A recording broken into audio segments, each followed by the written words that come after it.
Happy Friday, it is the weekend. This is Joseph from Kilt Beard Co. Hope you're having a great week and you're going to have even a better weekend. Welcome to Beards and Gear. It's where we talk about beards, obviously, and our gear that we use for hiking and camping specifically. And a little things in between. Now, to start off the day, like we always like to do, pour a little drink for the week. And this is some Whistle Pig 12.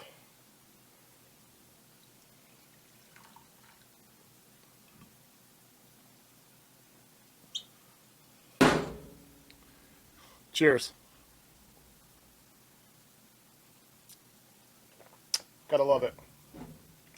So beards and gear, what we're going to talk about today. So we're talking about, for the next month and a half or so, we're going to start working on a light pack, also known what we call a bivouac, which is more of a military term. It is basically a type of pack which it doesn't carry a tent, but you can create a shelter at the same time. You want to be light when you go out on this one. The pack is more for a 24-hour like pack, which could potentially extend to a day and a half if need be. But we were trying to keep it around about 24 hours right there. But we want to be light as possible in our gear. And the reason why we want to be light is because you want to reserve calories. You want to be able to be maneuverable when you're going through the bush and whatnot like that. So you really want to be mindful of the gear that you have. And the way I look at gear is to make sure that it has multiple purposes. I mean, some things just like toilet paper. You need toilet paper to wipe our ass, right? So there's not much of a multi-purpose for that one. But like even like duct tape, that would have a multiple purpose for uses in the woods or just in life in general. But nonetheless, let's get started. So we'll start off with beards. So weather conditions. Weather conditions really do affect beards a lot. And we really don't think about it too often because we're not staring at our beards all the time. It's kind of below our peripheral here. And so weather elements like wind, sun, rain, and cold can affect the beard. And exposure to strong winds can make the beard appear like unkept and may cause tangling or breakage even. So we have to be aware of that. And how we do that is, obviously we have to see what kind of weather that we're going into, have the right products to tame the beard, if you want to say that. And for that part, like sun exposure. Sun exposure can lead to dryness and brittleness in the beard hair. So that's one thing that I don't think many beard companies or companies in general think about. Shoot, I didn't even think about it, years ago when it came to the sun in my beard, that the sun can actually play a role in making my beard look unhealthy.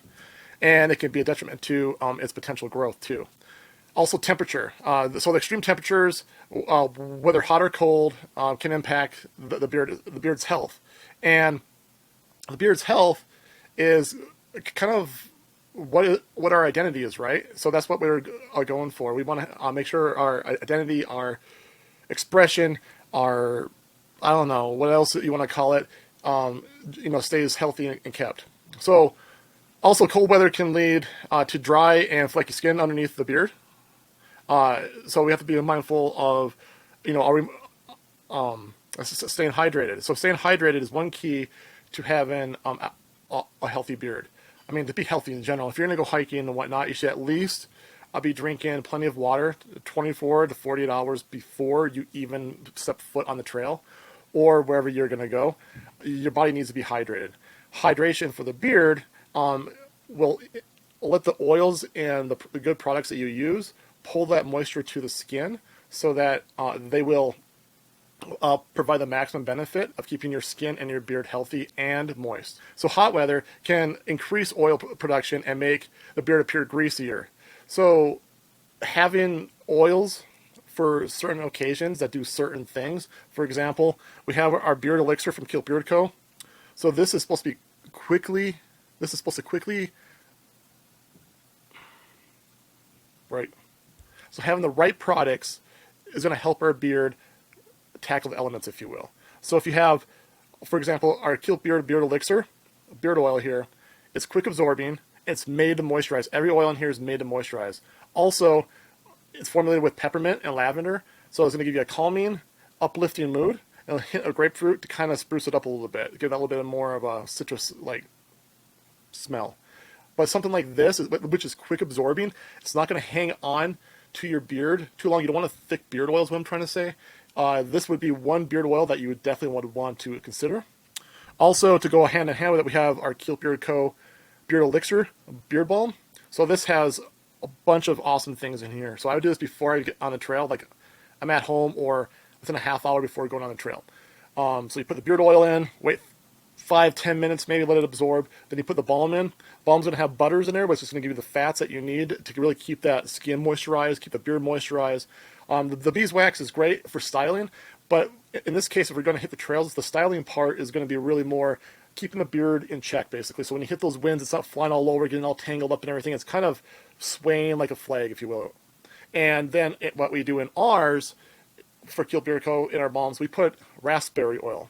So raspberry oil has been known to have up to 30 SPF, so it'll give a little bit of protection against the sun's rays.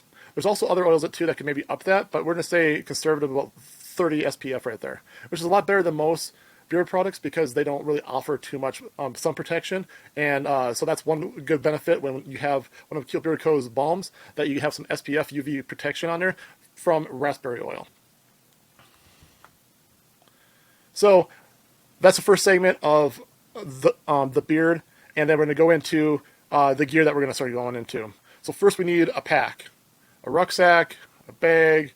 I'm going to go with a lightweight dry bag that is waterproof. I highly recommend waterproof, and that the outer shell is pretty resistant to scratches because you're going to be going in the bush, and trees and whatnot are going to be scratching it and rubbing up against it, so you want it to be pretty tough. So I'm using C2 Summit. They're a lightweight dry bag, waterproof bag, and it's an 8 liter. I got 8 liter just in case I want to pack extra stuff, or I'm expecting certain if I'm expecting certain either dangers or obstacles that I may not always be expecting. For example, if it's going to be raining, or sunshine and rain, rain and sunshine, potential snow showers, or very windy, you might want to have an extra jacket in there for your layers. Just depends on where your day is going to take you, but I highly recommend getting a lightweight dry bag. And like I said, this is C2 Summit. There are some other ones that are good out there. This one does a trick. This company is pretty cool. They have tried their stuff out in the outback in Australia. So this roll is 8 liters. Well, like I said, it's rolled dry bag and is classic, versatile dry storage, and an organized option for backpacking, hiking, camping, and kayaking, skiing, and touring. It's a pretty cool box here.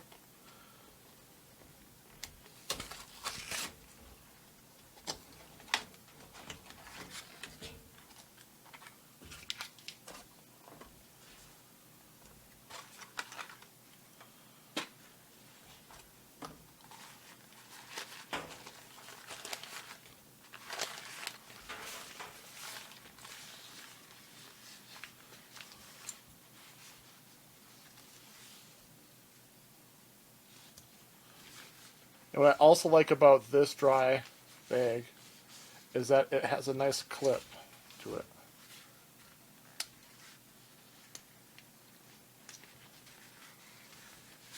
Now, this is not too pricey or anything like that, but it is a very necessary one to have. And that's what it looks like inside. It is having some instructions on there, especially how to tie it off at the top, so that you do that right, so water doesn't seep in. So that's important too. So we got a dry bag, right? Awesome. Dry bag. Thumbs up.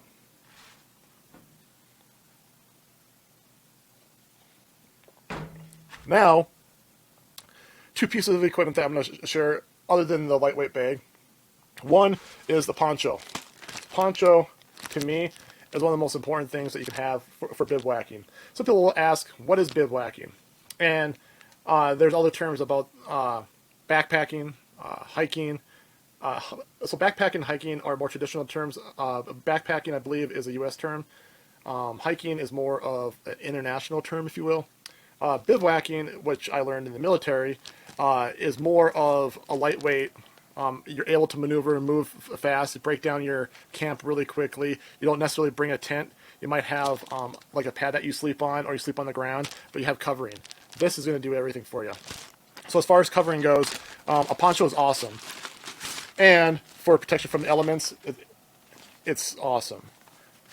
And did I mention, it's awesome. So it comes in a nice bag. I would keep this bag because it's waterproof. If you don't keep your poncho in it and you want to have it more accessible, or you're wearing it or whatnot, this is a good way to keep your electronics in, to keep them from getting wet. So just an FYI, this is another versatile thing that we want to do to maximize our load. So put that to the side. So we got our poncho here. Okay, so the rain poncho, 62 inches by 82 inches. It covers a lot of real estate, so you're going to be good to go when you're going through the bush. You can have the hood on, which is a plus. You want to have a hood on. There's no reason to keep your head all wet and everything if you don't need to. Also, it's strongly made of rip-top polyester, which means that you can go through the bush and rub up against tree branches and whatnot, and it should not rip. Now, is it indestructible? No, but it's made very highly of strong material. So other purposes for the poncho is also you can use it as your covering. So if you want to camp down, you want to take a break, either from the sun, the rain, or what have you, it can create you a shelter. And the shelter is going to be very beneficial in many ways, protect you from the elements and potentially just camouflage you from potential dangers or whatnot like that. So like I like to say, when it comes to poncho and a poncho liner, which we'll talk about in the next episode, the poncho is really your friend. It's going to keep you dry, it's going to keep you warm, and it's going to keep you protected from the elements. So I highly recommend getting a good poncho. I got a military grade one because I've used military grade ones and I've used really cheap ones for like $3-5, and you must spend the $45 on a nice poncho like this because it's going to be reusable. You're going to get more use out of it. It can hold up to the stringence of a long hike, and you can keep using it over and over again. So you're going to get your money's worth basically. All right, so now you may ask, how do you create a shelter with your poncho? Well, I highly recommend it's a paracord. 550 cord is what we would call it, and this is a very awesome tool that you can use for many, many, many, many things. So one, you can use as a tie down or an extension tie down for your poncho, because the poncho comes up with these little loops right here, and you can use these to tie off to trees, branches, rocks, etc., what have you out there. So you can make a nice little canopy. 550 cord has 1,000 pounds of test, if you want to call it that, strength. And put this over here, kind of put this slide right like that. So 550 cord right here. Try to make it look all nice for the camera here. So 550 cord. So 1,000 pounds of test or strength. So very strong, very durable. You can do a lot of things with it. You can pull branches. You can use it as, shoot, you can even probably use it as a fishing line if you really wanted to. The guts is what I would call it. And so let's cut this off for a second.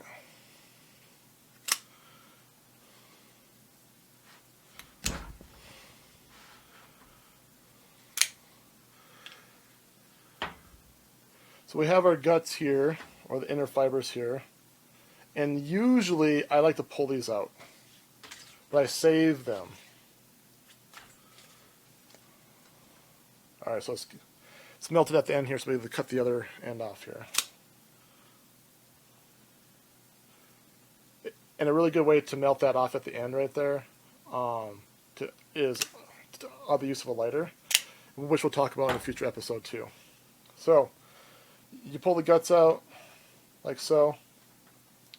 Save these. Save this. These are super strong. you're not going to break. But the reason why I pull the guts out is because you get tighter knots when you do this. The knots are much tighter.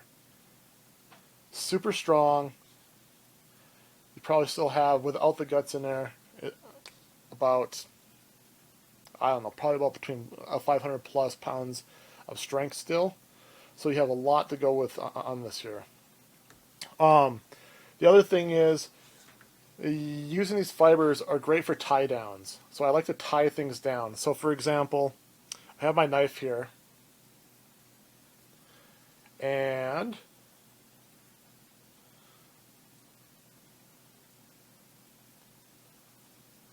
so a knife is very important to me when I'm out in the woods. And there's a few other pieces of equipment that are not going to be in my pack that I may want to tie it. So I'll tie this off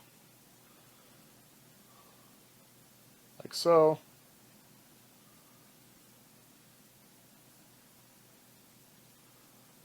If I can tie this, try to do it fast.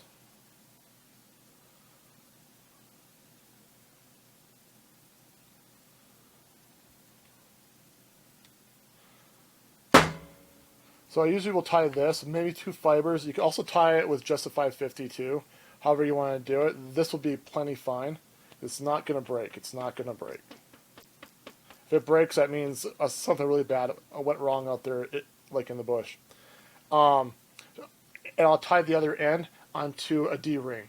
A D-ring is more important to me than just doing it onto like a belt loop, which you probably would do it more in the military, but I would do it on a D-ring just for the fact that a D-ring can be released really quickly if you tie this to it, versus a belt loop. You'd have to try to get the knife to cut it, or you'd have to try to rip it off somehow. So I would tie the other end off to a D-ring, put your knife back in where you have it. So if you go in the bush and you're walking around, or if you fall down, or whatever what have you, this will just drag behind you and kind of hit you behind the leg, so that you will notice it and put it back in your pocket so you won't lose your knife. So it's a good way to tie down things in general. Highly recommend 550 cord, 110%. And well, like I was saying, beyond the 550 cord for tying down purposes, when you put this in your loops here for your shelter, you just tie it through like that. And there's a bunch of different knots we can get into. I like to make sure my stuff's tight. This is not going nowhere. It's not blowing anywhere. I'm always being prepared for like high winds, and I don't want this blowing around and things coming undone, especially if it's raining and whatnot. You would hate to have water settle on top of this and have one of these tie downs break, and then basically the water on top falls into your dry part of your shelter. So I really would be mindful of your knots and make sure that your knots are strong and good. Worst comes to worst, if you had to move really fast and you just take your knife, cut the ends off here, or just cut the 550 cord all the way around, stuff it and go. But usually you're not in that big of a hurry, so you shouldn't have to worry about it.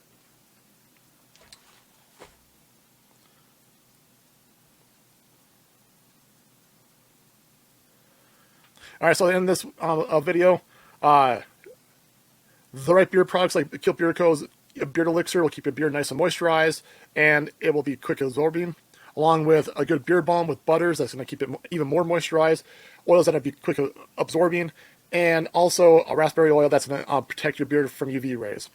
And then we have our gear. We have, so far, our lightweight waterproof pack, 8 liter. You can go bigger, smaller, it's up to you. I recommend 8 liters. I think that's just a good number right there. Make sure it's waterproof. I like the top tie-off one. Then you got your poncho. Highly recommend your poncho. A military grade, about $45. It's well worth it. It's reusable, and it's great for a shelter. It's going to withstand winds, etc., like that, and the bush when you scratch it, or you rub up against it. And then 550 cord, 100% approved of this. You probably need about like how much is too much? I think no more than 100 feet is what you need. You probably can get through with about 25 feet. But 550 cord, paracord, is highly recommended to tie down things and to use it for either, you can use it for even trip wires, you can use it for trapping, you can use it to pull branches down or trees down to create more cover. There's so many things you can do with a 550 cord because it has 1,000 pounds of test. I would highly recommend getting a 550 cord. And make sure you're drinking something delicious this weekend, all right? Cheers, y'all.